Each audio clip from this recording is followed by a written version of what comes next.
Bang ding ding, trademark. He come out 6'7" tall. Bang ding ding, one is star. Bang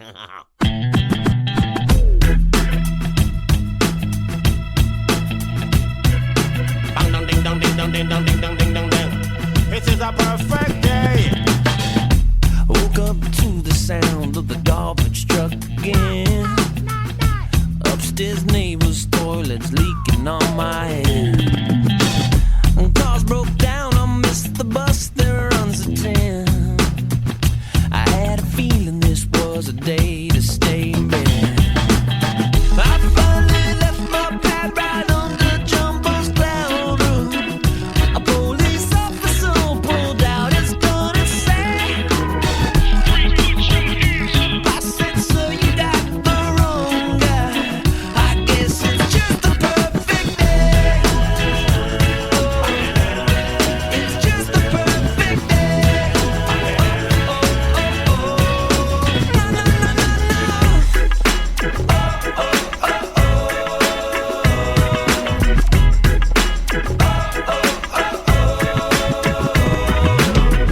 Hey there, and welcome back to Eggs. Today's special guest is author, guest speaker, EXITpreneur, and advisor and partner at online business brokerage Quiet Light, Joe Valley. Over the last 9 years, Joe, in addition to building and selling a half dozen of his own companies, has mentored thousands of entrepreneurs whose goal it is to achieve their own eventual exit. He is a certified mergers and acquisitions professional and a frequent guest expert in mastermind groups, on podcasts, and at events for entrepreneurs worldwide. Joe joins us today to talk about his latest book, The EXITpreneur's Playbook, How to Sell Your Online Business for Top Dollar. In the book, he shares real-life stories of successful and failed exits and teaches you how to reverse engineer a pathway to your own incredible exit. Here to talk about all that and so much more, please join us in welcoming to the show, Joe Valley. Hey, Joe, how are you? I'm good, man. Thanks for having me on. I appreciate it. Absolutely. Thrilled to death. And just so everybody can see it, here's the book. It's an EXITpreneur's Playbook, how to sell your online business for top dollar, reverse engineering your pathway to success. It's available now.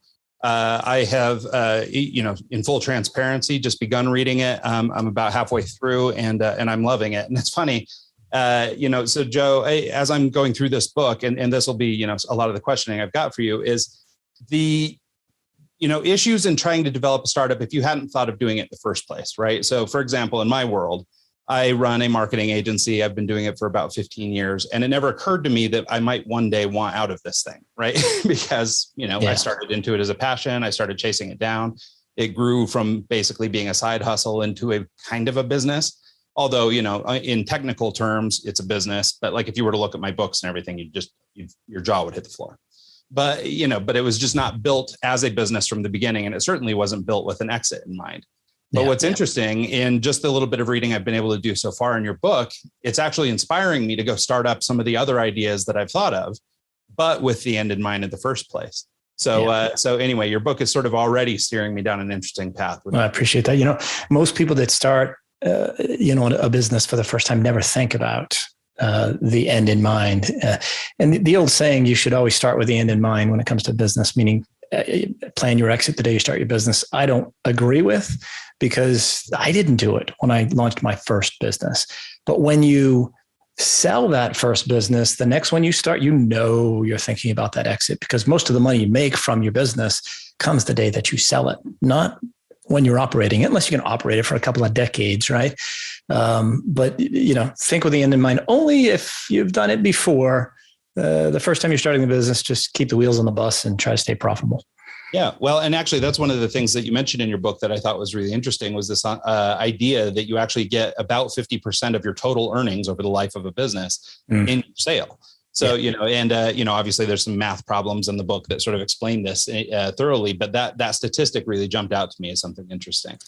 Yeah, not only is it true that in most cases you get more than 50% of all the money you'll ever make from your business on the day that you sell it, but you'll also pay less in taxes because it's capital gains taxes, not personal income taxes.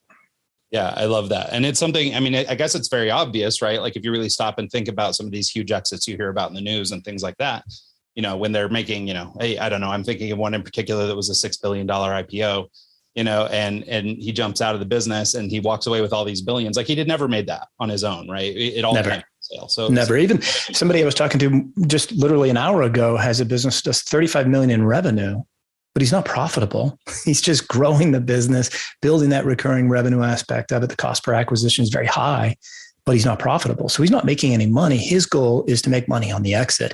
And in that space, the pet food space, we're looking at, $100 million exit for him someday, which is really strange because he's not really making a profit all along the way. So his money is going to be in the exit. It's something that the larger companies and larger entrepreneurs know of, but in the sub $25 million space, which is mostly where we play, business owners are just starting to become aware of it.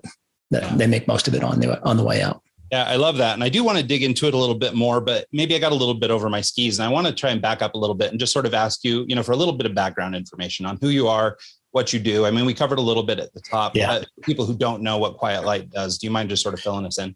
Yeah. So I'm an entrepreneur. I sold my last e-commerce business in 2010, and I did it through Quiet Light when the team was a team of 2.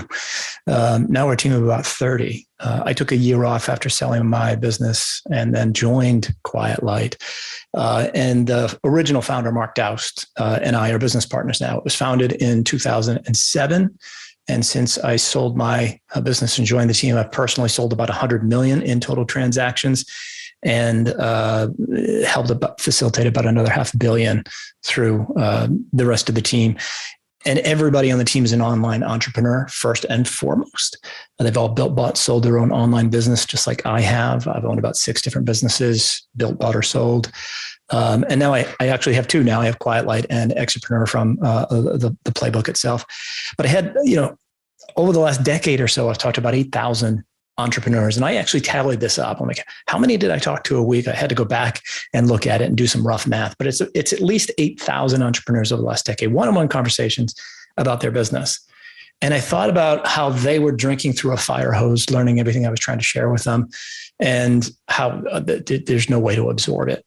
So I had the goal of putting it all in one unified format. And that's what came out of, the book is what came out of it. And that's what launched last summer.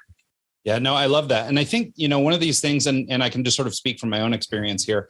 I spend a lot of time online watching YouTube videos, trying to learn all I can, taking courses, all these things. But you kind of never know when enough's enough, or when you actually have the piece of knowledge that will be the one that serves you. It's difficult to really draw a line that, okay, I've hit my goal today. Now I know enough.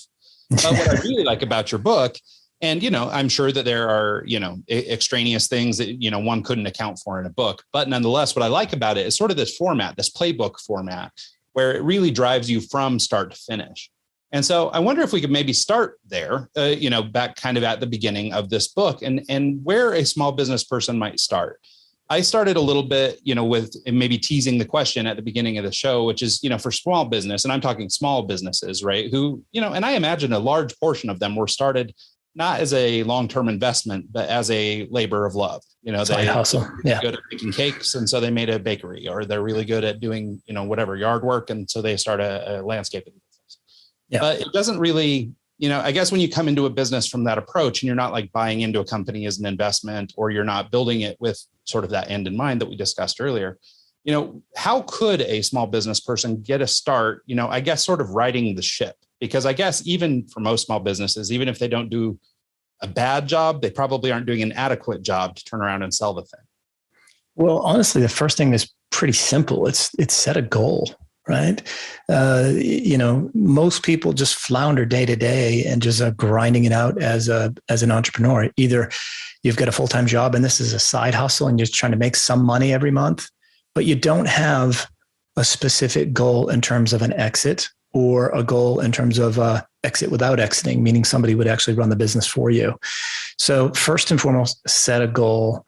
And I like to do that with very specific things, dollars, date, and feeling. And the last one's kind of touchy-feely, obviously. But, the way it would go is, I want to sell my business for $1 million in the first quarter of 2023. And when I do, I'm going to feel amazing because I'm unburdened. I'm out of debt. My kids' college is paid for, and I get to spend more time with my family. That last part, that feeling part, is what will help every entrepreneur get over those really tough days, weeks, and months that we all have. I've had them. I've had years where I've made a ton of money. And then the next year I've lost $250,000. That's just life as an entrepreneur. And when you set that feeling goal and you have clear objectives, that helps you stay focused on the vision that you're trying to accomplish. Then the next step is actually reverse engineer a path to that. The problem is that we can set a goal. I was on a call with somebody the other day, a podcast like this, and they had, a unicorn in the background because they want to have $1 billion valuation of their business. Like, okay, well, how do you get there? Where are you today? And they have no idea what the current value of their business is. So they don't know how close or how far they are to that. And that's a lot of what's in the book will help them with that. But you gotta figure out where you are today. If you're in Portland, Maine, and you want to go to Boise, Idaho, and you pull it up on Google Maps, you can put in Boise, but if you can't find Portland where your starting point is, you're not going to get there in a direct path. So it's the same thing with your business. So figure out where you are today, and then figure out what the strengths and weaknesses are of the business, what buyers want, what they don't want, what brings value, what plummets value, all those different things are not easy to learn, to be blunt and to be honest. And you got to take it in bite-sized pieces. But when you do that, you're building towards something really dramatic, which is the exit of your business and real money in the bank. In most cases, the most money anybody's ever seen in the bank account. Yeah, no, I think that's right. And what I like about it, and actually it's just the thing you lead with, I had a note here. You start the book with this quote or this idea that every wall or every door is a wall. And for me, that I guess sort of sets the tone for this book, in that it's it's an optimistic outlook, right? No matter what your roadblock is, no matter what your barrier is, it's your job to find a way through it. And what I like about that is I think it really dovetails nicely into this idea of goal setting, because I think there are so many people, again, speaking from my own experience, maybe I'm worse than most people, but I suspect that a lot of people who sort of got into business as a labor of love or through a trade or something like that, probably haven't really gotten good about setting goals and things. And basically they've, what's the phrase? They created themselves a job. They didn't build a business. Yes. And I know that in my case, that's, what I've done is I built a job, and it's managed to feed and house my family for, almost 20 years. And, it's been very worthwhile in that end. But what I'm finding is now that I'm getting older and I'm putting more and more thought to what comes next, I'm looking at my business and going, my goodness, like who could buy this thing? Right. Yes. I mean, it's a mess. Yeah. And so goal setting, I think, is obviously a great point. And it's interesting because I'm reading a book by Jim Rohn right now, and it's kind of the same thing, leads with goal setting. And I've tried to do this exercise myself, and it's hard, it's difficult. But what I like about the way that you're approaching it versus sort of, you hear things like the SMART approach and some of these other approaches to goal setting, this idea of dollars, date, and feeling, I think does a good job of solidifying how much money you want to make, when you want to make it.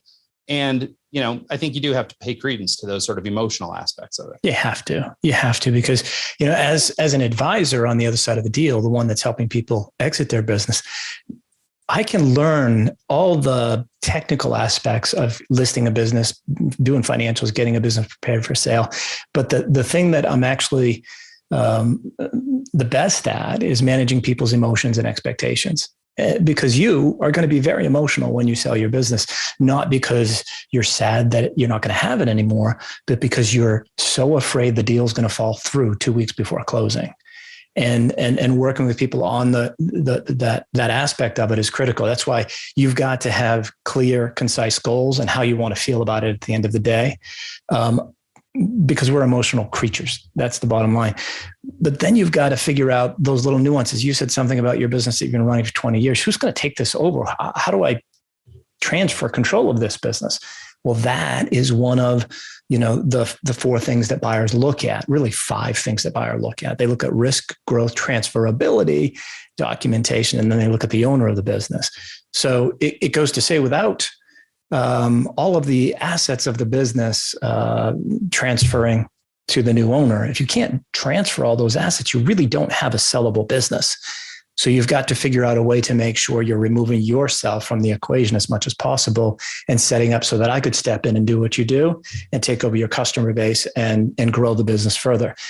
If you're the key figure, if you're the name and the face of the business, you may have to stick around for a while just to be that figurehead. I'll take you out of the daily grind. I'm going to take over the daily grind. You just be that figurehead, strategic advisor, maybe have some conversations, your name's on emails, things of that nature. But that's the problem with people that are owner operators, that they're the name and face of the business, is the transferability aspect becomes pretty difficult. Yeah, it makes sense. So I guess then to that end, there's sort of two things that I wanted to ask is, first of all, speaking of emotions and things like that, and knowing that a lot of these businesses come from a sort of emotional place, or at least we have this belief that we've put sort of our blood, sweat, and tears into this thing. Do entrepreneurs, or, especially small entrepreneurs, tend to over evaluate or under evaluate their businesses when they start looking at a sale? That's a great question. Surprisingly, they under evaluate it most times because they don't know how to do what's called a proper add back schedule. This is where we're going to get into the weeds and get technical, so we won't go too deep in there. But I find that if people have conversations with people in their mastermind groups and colleagues and at events, and they read things online, and they say, "Well, I heard John just sold his business for a 6-time multiple. That's what I want. I want 6 times." But the problem is they don't know 6 times what. Well, it's 6 times the profit. No, it's not. Actually, it's 6 times the discretionary earnings. Well, how do you calculate discretionary earnings? It's net income plus add backs. Oh, what's an add back? It's my salary, right? Yes, but there's 18 other types of add backs as well. It's so many nuances and details to it. Because of that, people, in many cases, they think about the multiple and then they figure out the dollar amount, but the multiple is too high and the dollar amount is too low, if you understand. Multiple ranges, 6-time multiple would be very strong. But at the end of the day, it's dollars that you put into the bank account, not the multiple. So instead of saying, I want a 6-time multiple, you want to say, I want $1 million for my business.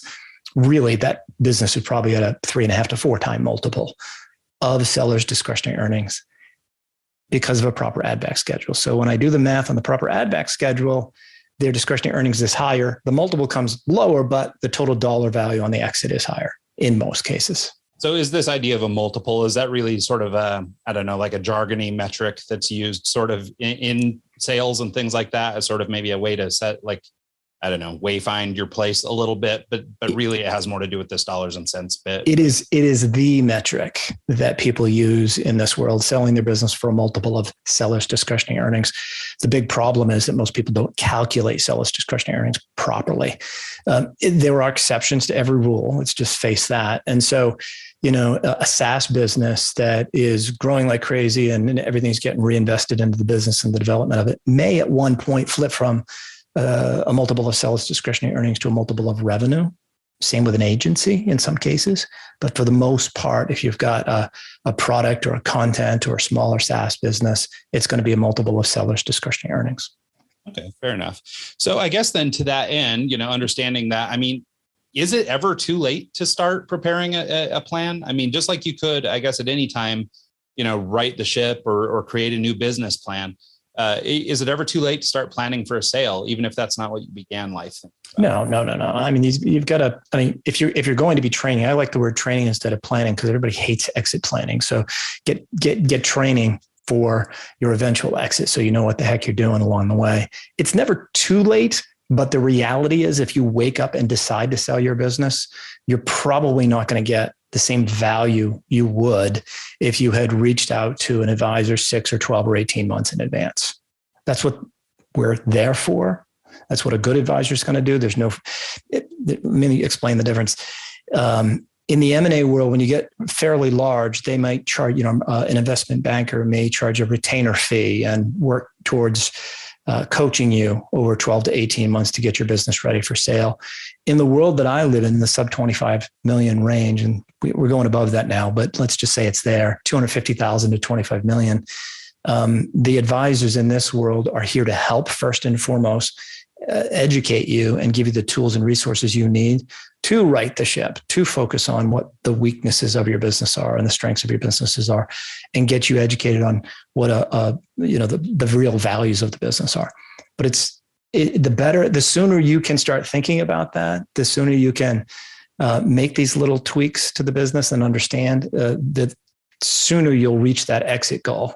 And you'll do it with a healthier business, and the more healthy your business is, the better your business is. And that's part of the mind shift, not selling the business just for you to make the most money, but selling a great business for a great buyer to take over at a great price. Everybody wins, and you actually make more money at the end of the day, and you get a better deal too. It may be mostly or all cash if you structure it right, and it's just simply a great business for people to take over.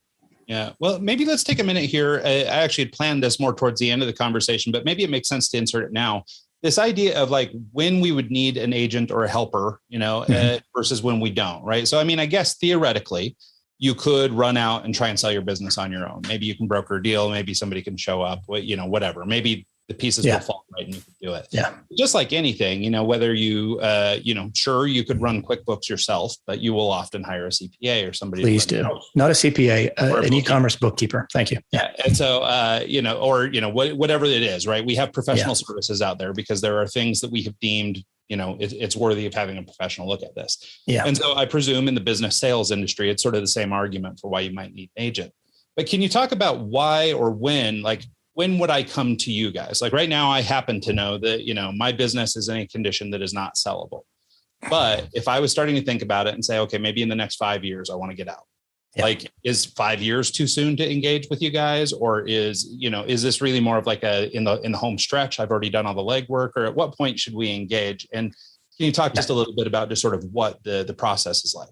I'd say probably a couple of years out is the longest distance that we start having conversations with clients. There's, again, exceptions to every rule. I got a call from somebody the other day that I hadn't talked to since 2019. Now we're almost near the end of 21 and he's ready to exit. And so I guess that's roughly 2 years, but 2 years, I would say. If you're 5 years out, even 2 years out, that's the point and purpose of the EXITpreneur's Playbook, so that you can start to digest that information on your own as you're thinking about an eventual exit or reverse engineering a path to those goals, to actually engage or talk with an advisor where you set up a call with them and you have a discovery call, and then you're sharing your financials so they can give you a good valuation point where you are today. I'd say a couple of years out is probably the longest time that we see people want to engage with us. And it's not a contract. It's have a conversation with us to figure out how close or how far they are from that exit goal. You can do a lot of it with the details in the book, but it gives you kind of like I haven't taken karate for so long. I want to say maybe a blue belt, right? But you're not a black belt at that point, but it gives you a lot of good information to think about and give ballpark numbers on what your business might be worth. Well, I suppose too, the role of the advisor is to take the questions that come up, So for example, I'm sitting and scribbling in the, in the margins of the book as I'm reading through the book, but I mean, that's not getting me the answer. That's getting me a to-do list item right now. I have to clean it up. So I guess, the real life version of the book, you in this case, is that, somebody would contact with you, get a phone call, and then, they could ask the questions that they might have picked up either in the book or somewhere else. Yeah. And look, as I said earlier, I've talked to 8,000 people over the last decade, but think about how many entrepreneurs that are out there that maybe wanted to have a conversation, but were afraid to. They thought maybe the advisor is going to try to get their hooks into them for a commission.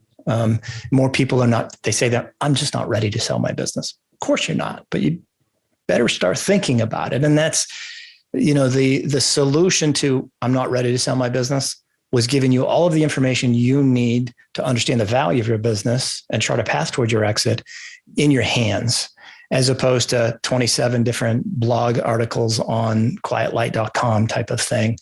And then at some point you get comfortable with making contact with an advisor and understanding you've got a better understanding of your business, and you will have a better understanding of what that conversation will entail.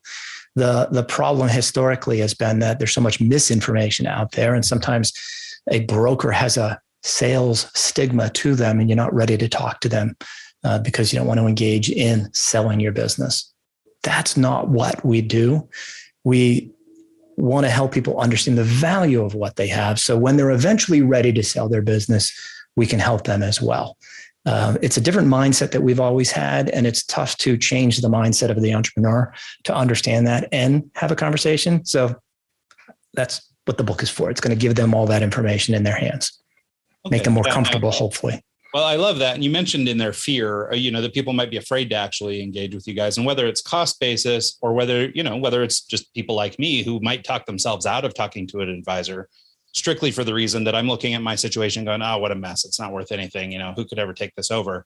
When maybe a trained eye, like maybe an advisor in your office, for example, or anybody else could look at it and go, no, there's things here. You need to fix this, and this, but this stuff is of value. So like, let's, put that off to the side and start doing this. So I think it could be a confidence builder to speak to an advisor. Yeah. Let me give you an example. There's a particular mastermind that we as Quiet Light attend and sponsor on an annual basis. And after meeting this particular business owner and his partner for a couple of years in a row, we sat down and we talked, and he was kind of despondent, one of the two, and thought, we've been doing this for 5 years and we just don't feel like there's a lot of value. We think it might be worth $400,000 or $500,000. And that just doesn't feel like a lot after 5 years. And that's the situation where they undervalued what they had. And so we went through their financials. It took 2 years, by the way, to get them comfortable to have a conversation with me. 2 years. All right. They've got an amazing brand, a great product, and their business is growing. And right away, the business was worth, 1.2 million. So that got them, wow, okay, it's worth twice as much. And then we looked at the growth trends based upon the way they were growing. In another 12 months, it was going to be worth 1.5 and 2. And they're at the point right now where their mindset went from 2 years ago of maybe it's worth $400,000 or $500,000 to now they're looking at, we're focused on an 8-figure exit. They're looking at a $10 million plus exit in the next 24 months. Because they got so excited and motivated and knew, how to adjust and shift the business to make it more attractive to buyers and not get lost in the daily grind and just get tired and worn out like we all do as entrepreneurs from time to time. And honestly, I feel that way right now. I'm just going to tell you right now. So I totally get this from an emotional standpoint. When you set those goals and have those conversations, your heart can be lifted and you can just see, you get motivated with what the potential and possibilities are when you truly understand the value of what you have and how much it can be worth in 12, 18, 24 months. It's really fun, to be honest with you, from an entrepreneur standpoint, because that's what we're all about. Well, yeah. And I imagine that there's a lot of just sort of insecurity, built into especially small business owners or people like in their case where they were grossly undervaluing their success. Yeah. They probably felt a little insecure, man, after 5 years, this is all it's worth, that feeling probably, true or not, right. The emotional aspect of it was steering the way that they were handling their business. They weren't looking at a sale because they're like, oh, it's not worth it. I love that you say insecure. You're absolutely right. And it's almost like they're embarrassed. They had another guy come up to me and he's kind of embarrassed. I'm like, oh, geez, is this an ad back? It's a simple basic ad back. And he didn't know. He runs a business doing $5 million a year, but he was embarrassed to ask a question because he felt like he had to know. And if he didn't know, he thought maybe he was going to be stupid. And it's what I do. It's not what he does. So you shouldn't be, embarrassed about asking the questions and learning. You shouldn't feel insecure about your business as an entrepreneur. If you're making money as an entrepreneur, you're a huge success, bottom line, right? You've done it. You don't have to get up at 6 o'clock in the morning to drive an hour and a half to work like a lot of people in this country do, making not enough to support your family. As an entrepreneur, if you can generate side hustle revenue and make that a full-time job, you've already won. Okay. Now, and let's say you've won the local lottery. Now you can hit the mega bucks by eventually having that exit. And the next time you do this, you've got more knowledge and experience under your belt. So your time period from zero to an exit is going to be much shorter. The dollars will be much higher. You're not going to have to bootstrap it as much. You're not going to make as many mistakes. And you get into this positive cycle of build, grow, repeat, launch, grow, build, repeat, selling them, and it's almost the EXITpreneur cycle where I've seen people do this over the last few years. They realize that I sold that for $300,000. I'm going to do another. I just sold it for $8,000. And we have somebody I talked to today. First business was like $7,000. He's in the book, $7,000. The next was $20,000. The next was $400,000. Then he had a $9 million exit. He's the one I talked to earlier today that's looking for a $100 million exit. Never in his wildest dreams 7 years ago did he think he'd even have a $1 million exit. life as an entrepreneur can change pretty rapidly when you have that experience of exiting your business and knowing that you can do it again based upon the experience that you have. Yeah. And I think it goes back to the, this buzzword or this keyword of insecurity, right? Like once you've done the sale once, you've been through the process, you've witnessed, firsthand how your business can grow and build and then be ultimately sold. It's infinitely easier to do it the next time. It's like riding a bike, right? I mean, first time's really scary, but by time 2, 3, 4, 10, 20, eventually it becomes second nature. And, I know that this is part of your experience as well, having done this, 5 or 6 times yourself. And I imagine each time you do it, it sort of is getting easier, and you maybe have the advantage of talking to a lot of entrepreneurs while you're doing this, but, nonetheless, just the earned experience from spending the time, I think is critical. I love the insecurity aspect. I think you're right on with that. And part of the reason why I spent 2 years pen to paper, so to speak, is to help people with that. Right. So if the theory would be you only gain that knowledge and experience when you go through the exit, well, that's really hard because you have to go through the exit first. You have to be confident enough to talk to an advisor, to show them your embarrassing books or whatever the case might be. The book itself, the Playbook, the book I wrote, hopefully will allow people with those insecurities to gain some of that knowledge pre-exit. I guess that's the point of it. Can you help me with marketing the book, please? Right? That's the point of it. Maybe it's to help people with that pre-exit knowledge. They haven't done it before, but I have. I've done it personally and I've done it professionally for lots of other people. And I took that information and I put it in a book so that they didn't have to wait to go through it themselves and make all the mistakes that myself and so many others made. Do you have any kids? You got any teenagers? Yeah, I got 2 boys. And actually that's been a big part of this legacy thought lately. Do they listen or do they want to make their own mistakes? Yeah, well, 50-50. We'll say. Yeah, exactly. And we were the same as kids. We were the same as kids. Our parents give us advice and we're like, yeah, what do you know? You're old. You didn't go through what we're going through. The same holds true. If I could chart my kids' path and tell them if they did everything I told them to do, they'd probably get to that endpoint much quicker. But they have to find their own path and they're going to be different people. And it is actually a different time in history. The same is true for the book. I guess it's sharing all that information to help people understand what's ahead without actually having to leap ahead and make all the mistakes. You're still going to make mistakes. That's life. Even when you're 80, you're still going to make mistakes, but it's there to help people to overcome their insecurities. I'm going to use that. Thank you. Well, yeah, no, like I've got this phrase that I throw around every now and then when I'm feeling bummed out or depressed, like I haven't done enough with my business, not unlike the guys you mentioned, assuming their business just isn't worth what it might be worth.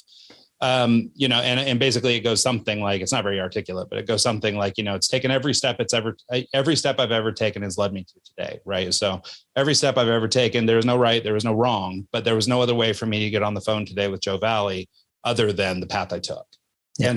And by doing that, and then, reading things like the EXITpreneur's Playbook and other materials that I consume day to day, that are to, work on finances or work on, business management or work on, people skills or, whatever, each of those things might be a shortcut, but they're all just one step on that journey. And I think by removing sort of the blame, and it goes back to insecurity, right? I mean, I'm insecure about some of the, past choices. How come I'm not doing better? Why am I not further along? Those sorts of things. Yeah. And, but by being able to sort of think about it as this journey and just understand there's no missteps, there's just only one road and this was it. Yeah. Yeah. There's going to be missteps. I mean, if we're just talking about life as an entrepreneur, we all make mistakes. We all screw up. The key thing is just getting back up, dusting yourself off and getting back on track. And the more relationships you can have with people that have been there and done that and advisors that you trust, the better off you're going to be, whether that's a paid for coach or an older mentor that's already sort of charted the path and can tell you all about the things that he or she did in their life on their own entrepreneurial journey. It's important to have all those people in your life. I think that's critical. Let's get back into the muck a little bit. I wanted to talk about pricing and sort of establishing our value and not leaving money on the table. I think, we talked a little bit earlier about sort of the entrepreneur who might, over, or in this case, it was under evaluate their business due to sort of emotional reasons. But how do we sort of, I guess, conquer the other side of that where we become greedy and we're trying to take too much and get that price just sort of right in that sweet spot? What sorts of things can we do to start to evaluate our business and understand its value? Well, first, understanding the formula, right? Net income plus add backs equals seller's discretionary earnings. And if you have an inventory-based business and you hold an average of $150,000 worth of inventory, that's separate. It's outside of that formula. So the inventory is sold separately. You got to understand that basic thing. And then, what most people go to is right to the multiple. So once they understand multiple of what and how to calculate what, that being discretionary earnings, they can jump to the multiple. And there's two different types of multiple ranges. Actually, there's probably 8, right? First is what type of business do you have? Meaning, are you a third-party seller business, like an Amazon-only business? And if we just talk physical products at the moment, Amazon, FBA business. Or do you have your own website where you're selling 90% of your wares on your own line, on your own website, and you've got ownership of the customers? There's advantages to that. That is actually more valuable than the FBA business. And then you break it down into size of the business. That does matter. A lot of people that are just getting into buying an online business, they say, well, look, I want to buy something small. I want to take a little less risk and just spend $100,000. Well, that's actually the riskiest type of business to buy because it's very small and young and not established. And so it's actually riskier. So with a riskier business saying doing discretionary earnings of less than 100,000, the value ranges for your own website might be 3 to 4 times. But if it was doing $1 million in discretionary earnings, it's going to be 6+ times. So size matters greatly. And the breakdowns are generally less than 100,000 in discretionary earnings, and then 100 to 500,000 in discretionary earnings. These are just the breaking points, not set in stone. 500 to $1 million, and then $1 million. So with each step up, the multiple ranges go up as well. But with the multiple ranges, it's always just that, a range, right? Because no two businesses are alike, and there's so many nuances to them. If there's two businesses that are doing $400,000 in discretionary earnings, they're both 4 years old. They both have 9 SKUs generating an equal amount of revenue, but one is just an Amazon FBA business and the other is 50% Amazon and 50% of their own site. The second one may be in the 3 to 5 time range, where the first one might be in the 2 to 5 time range. Very, very broad ranges still. But that 3, that extra point there, may make a difference of $400,000 in the list price, right? So that you can get with broad value ranges, but then you got to deep dive into the risk, the transferability, the growth of the business, the growth opportunities, the built-in paths to growth, the documentation. Please have documentation, your financials, right? Please. You got to get all those things right and minimize the risk for your buyers so that you can maximize the multiple when you sell your business. The lower the risk, the higher the multiple. And there's all sorts of little things you can do in the business to maximize that multiple. Okay. Yeah, no, that's great. I wanted to talk to you about, and this is maybe kind of a question for the buyers and the sellers. So there is this thing for anybody who doesn't know. I mean, we have a largely entrepreneurial audience, so I'm sure everybody's familiar with the SBA. But There was something that you mentioned in your book, or Small Business Administration, for anybody who doesn't know.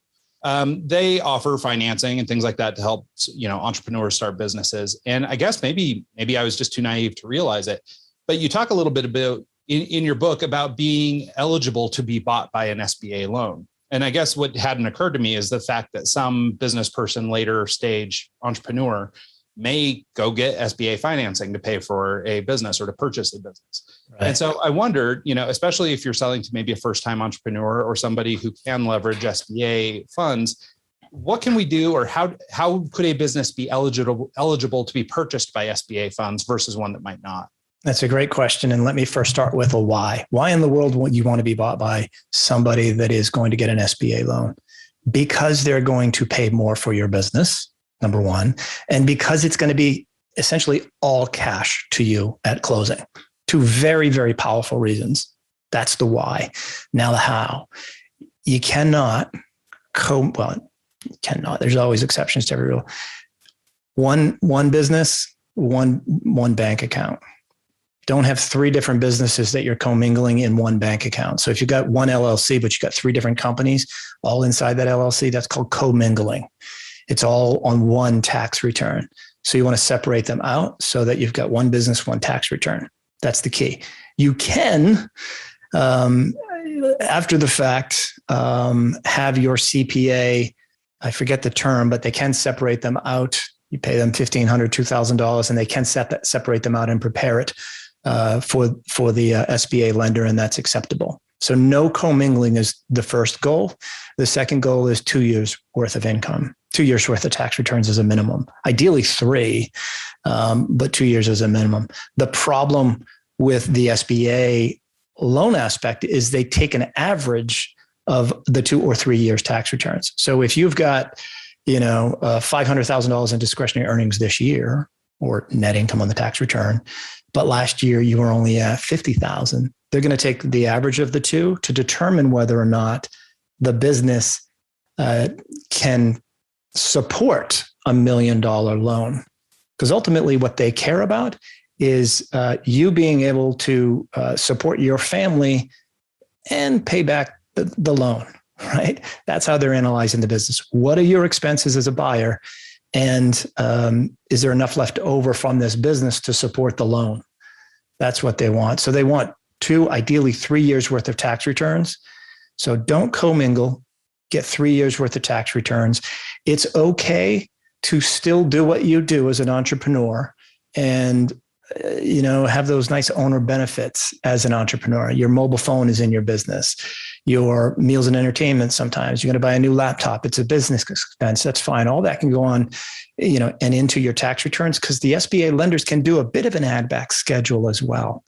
But the two most important things are time, 2 to 3 years of clean tax returns, and 2, clean tax returns without commingling. If you don't get 2 right, you can fix it after the fact. You can't fix time. So you got to give that time factor there.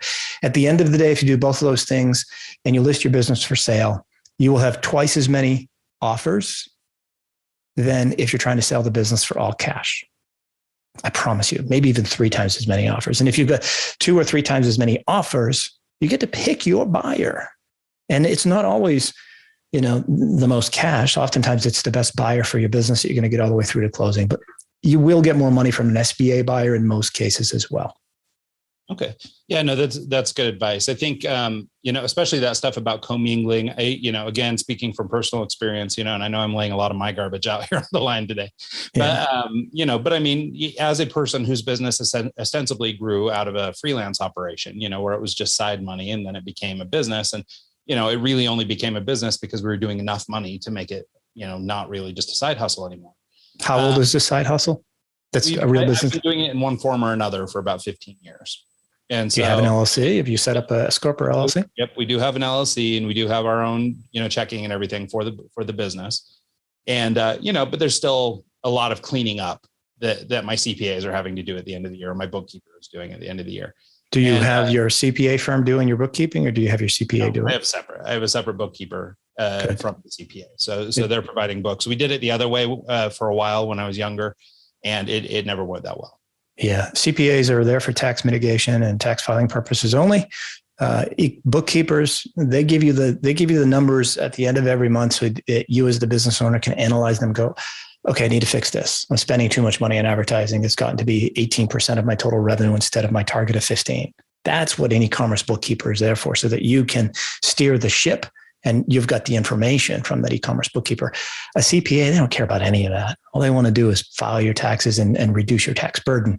And that's never going to help you. Your profit and loss statement is not going to be in the right shape from a CPA, in my experience. So good for you.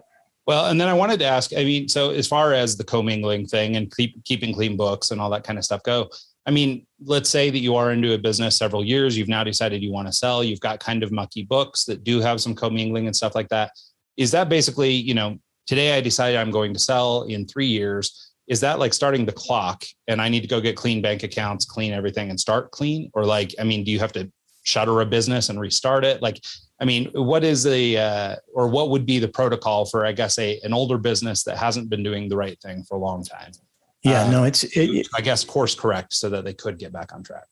So none of the paths are easy. I'm sorry, but it's, you're going to make an awful lot of money on the exit, and that's your goal. So you got to do some work. Unfortunately, there's no snap of the fingers and don't worry about it. We'll just have the banker do that at the end of the day. They don't do that. You should, if you've got 3 companies in one LLC, you go down, you go to whatever online service to set up a new corporation and Inc. file, set up 2 new corporations, get it done, go to your bank, set up 2 bank accounts, move seed money over to the other 2, get new credit cards, and just start transferring 2 of the 3 out of that bank account. The one that you plan on selling, leave that one intact, move the other 2 out, and then file separate tax returns all along the way. If you just do that for 1 year prior to selling, you'll have 1 year's worth of clean tax returns. And then you can take the prior 2 years and have your CPA set up. And again, the term is escaping me, but essentially what they do is they show the IRS or the banker, the SBA lender, how it would have looked if you hadn't commingled, and they sign off on that as a certified public accountant, and that's acceptable to the bank and acceptable to the SBA. So even if you just do that for 1 year, it's okay. Okay, so it can be done, but it's messy and it'll probably be expensive. But it all depends upon your definition of expensive. It can be done. It should be done. If you decide to separate them out prior to closing, you're probably looking at a couple of $1,000, but it's not a day's worth of work. It's not a week's worth of work. And you certainly can't ask them to do that between March and April. So you got to think about them and the work that they've got to do, because they've got to set aside the hours to do it. And you're probably not their only client. So you got to think about other people too. That's probably not a good sign. Yeah. So, commingling is one of these things, but can we talk about just some other easily avoided missteps that might come up along the way? Like just the common mistakes that business owners make that either would hinder their sale or make a business unsellable altogether. Yeah. The first common mistake is, when it comes to the bookkeeping, that they just do cash accounting instead of accrual accounting. Businesses are sold on, a multiple of discretionary earnings, and the P&L format should be accrual. The difference is that if you traditionally hold $200,000 worth of inventory, for example, and this goes the same for content sites and whatnot, and I'll explain why, but your net income is going to be depressed by $200,000 because you're paying, if it's cash, because it's on the P&L. That should be on the balance sheet, not on the P&L, and your net income should be $200,000 higher. So your business is going to be sold for more. So that's why you should do accrual accounting. If you're buying a business, folks, if you're out there on the hunt, you're buying directly from a seller, and they present you with a business that's growing year over year, and they're showing you cash accounting, buy it. Because you're going to get instant equity in the business. When you flip it to accrual, the business is probably going to be worth more because that discretionary earnings is probably higher because you're flipped to accrual, and the inventory is now on the balance sheet instead of the profit and loss statement. The other thing that you want to look at is the risk profile of the business. Age is obviously one. We've talked about that. But what if you have one client or one SKU doing 70% of the revenue of the business? That's risky, right? If that one client or one SKU comes up with a lot of competition and sales drop or margins shrink because it costs more money to drive traffic, it's a risk profile. So you want to diversify and make it a well-balanced business. That goes for the clients, for the SKUs, for the platforms that you reach. If you've got one Facebook ad driving 90% of your traffic, that's a huge risk, especially in these days with Facebook, where the algorithms are constantly changing. I've seen a business go from 2 million in value to 800,000 in value because of that exact situation. They had one ad driving 90% of the traffic, and they couldn't, the ad was disallowed, and then they couldn't create another ad that would work as well. Well, and God forbid a situation like happened just the other day when Facebook goes down for a day. Yeah. That's all your sales for the week or whatever, because Facebook's down.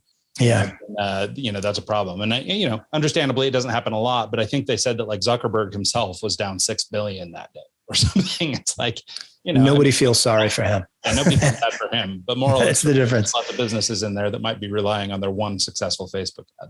Yeah. Nobody feels sorry for him at all. But you want to think about the risk of the business, the growth trends, the transferability of it, and the documentation. And you get all of these things firmed up, cleaned up, and ready for a new owner to take over. And when all of these things are, I call them what buyers want, or the 4 pillars of value. When all of them are well balanced and in the favor of the buyer, you will get a higher multiple for your business, and the deal structure will be better as well. If there's a lot of risk associated with the business, they may ask for an earnout, which means that you're going to get paid as the business grows, and they're going to offset their risk by you getting paid with future revenue. Those are the types of things that you can take care of in advance by balancing the risk, the growth, the transferability, and the documentation of the business. There's 6 different levels to each of those 4 that I just mentioned, so we can't go too deep on it. There is a 5th pillar that it sort of goes without, it's not talked about enough, and it's you as a person. So we know the political environment is very split today. I don't want to get into politics and which side I may or may not be on, but you've got to think about yourself as an owner of a business and what you put out there on social media or anywhere with hard stances on very divided topics, whether it's politics or anti-vaxxing or vaxxing, whatever it might be. You can't draw that line unless you're willing to eliminate half the buyer pool for your business.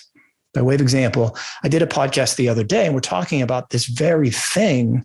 And the host of the podcast had a red sweatshirt on with Trump on it. And, anybody that doesn't like Trump or hate Trump, if he showed up, if he wanted to sell his business and they did some research on him, which hopefully they're going to, because they're going to spend $1 million or $2 million, they may see some of the comments and things that he says on social media and immediately have a divide because they don't trust him because he's an avid Trump supporter, for instance. Or it could be the reverse. You just can be real careful about what you say as the owner of that business to instill trust and confidence in your buyer, in you, because they want to buy a business from somebody that they trust and like and can stick around with in due diligence and be there. I want you there after training and transition. But if you're going to show up with a Trump shirt on every day and I hate him, we're going to have an issue and you're going to eliminate your buyer. So you just want to be real careful about, politics, religion, vax versus anti-vax and all those things that you're posting online. You may not think it matters, but it matters a great deal. I've seen deals go sideways or fall apart or never get an offer because of the things that you can find on people on social media. Well, I imagine, and you mentioned it's not spoken often enough, this idea of the person or the individual owner, because and even much of our conversation has been, back to, multiples and income and discretionary spending and all these kinds of things, right? We're talking about business terms. But I mean, one of these old phrases or whatever is that we do business with those we like and trust. We know them, like and trust them. And even if it's totally, maybe it's not completely accurate, but you see this guy wearing a shirt of somebody that, you oppose or you feel strongly against one way or the other. Yeah. Sure. I mean, even if you don't mean for it to make a difference, maybe you just don't feel comfortable shaking the guy's hand, so for some reason that's enough to push you off the offer, even if, relatively speaking, everything else is okay. Yeah. And so I think you're right. And I think there is, obviously there's lots of traps to step in these days in social media. It's pretty tough to keep up on whatever the hot button thing is of each day. Yeah. But, and I imagine too, there are plenty of businesses that, the character of the leadership is sort of the business, right? You're buying the company because it's Ben and Jerry's and we love Ben and Jerry. Or whatever. But I think it's a valid point and definitely something to consider. I sold a business a few years ago. I talk about it in the book. The owner of the business was 72 years old. He's my favorite, most memorable client ever. It was at a time when online businesses were, it was hard to sell them. It was early on. It might've been 2014, right? Not too far after the Great Recession. And multiples weren't going up, and this online business that's so risky. I'm not going to spend a whole lot of money on that. So much risk, and the highest that we could list something was like at a 2.7 or so.